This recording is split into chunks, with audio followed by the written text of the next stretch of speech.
Good morning, ladies and gentlemen. Today's story by Steve Herman is The Mindful Dragon. This is one of those topics that I'm missing definitely from every Monday or Tuesday when we would have mindfulness with our great instructors. So here's a little story about Diggory and how he practices mindfulness, and I hope to also post some videos of how you can practice at home. This is volume 3 in the My Dragon Books series. Hello, my name is Drew, and I'm so pleased to meet you. Diggory Doo's my dragon, but don't worry, he won't eat you. He won't breathe fire or roar at you, even though he could.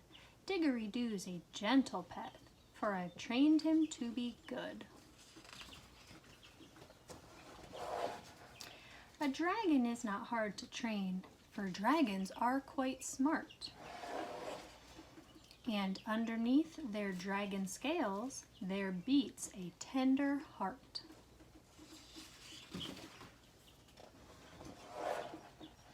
So not only must you train them to roll over, sit, and stay, but also to direct their thoughts to live a mindful way. One time I saw poor Diggory Doo looking very sad. When I asked him what was wrong, he said, "I think my friends are mad."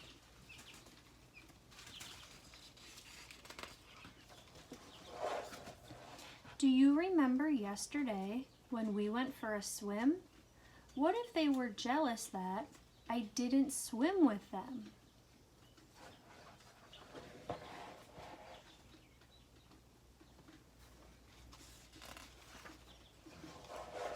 I told him not to worry about what happened yesterday. There's not a thing that you can do to change it anyway. And you can't help what others think about the things you do. You should not doubt your choices when you choose what's right for you.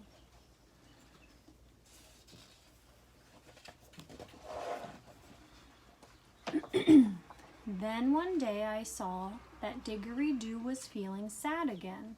Dragon tears ran down his face and dripped right off his chin. Diggory Doo, what's wrong with you? Why do you feel sorrow?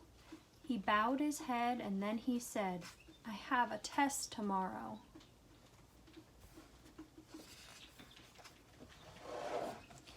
My poor dragon was so scared he had a tummy ache. I just shook my head and said, "Oh, for goodness sake."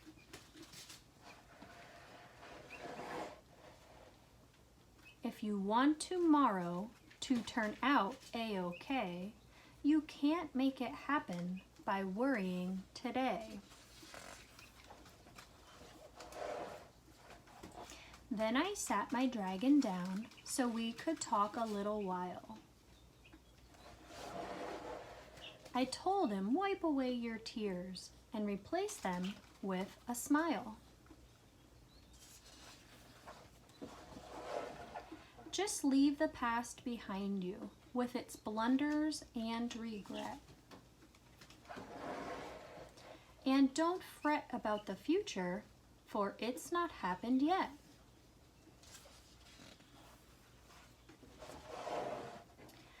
Love your past for memories and lessons that you've learned.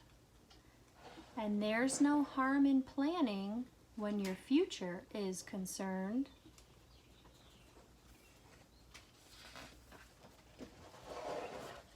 But neither past nor future are the places you can live, lest you miss out on today and all it has to give. Diggory Doo cocked his head and wiped his tears away. He listened very closely to the things I had to say. I told him it's called mindfulness, when you can clearly see that where you are this moment is where you're meant to be. That's why we call today the present, for it is like a gift that we open with our senses to give our hearts a lift. Open up your eyes. Do you see nature all around you? Trees and flowers, birds and bees, lakes and hills surround you.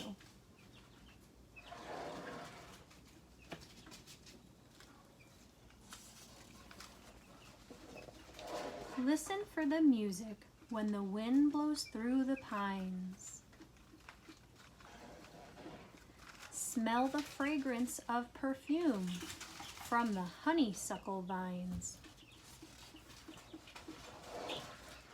Taste the sweetness of the berry when it bursts upon your tongue. Dance barefoot through the dew when the day is fresh and young. Love the life you're blessed with as you embrace today. Your fears and your anxiety will surely melt away.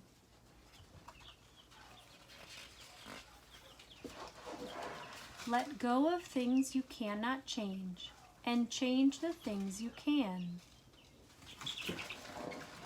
When you practice mindfulness, you have a lifetime plan. And when you've mastered mindfulness, don't keep it to yourself. Don't put it in a box which you store upon your shelf. Use mindfulness to guide your life and bring much peace to you. Then share it with friends you meet so they can have some too. The end. So today's story about our mindful dragon, I hope you guys enjoyed. It's springtime. There's so many beautiful things to smell and see and hear outside. If you're able to get out and walk around your neighborhood, please make sure you practice safety while you're doing so. And I'm hopeful to send some other videos to help you practice mindfulness at home. Hope to see you soon, boys and girls.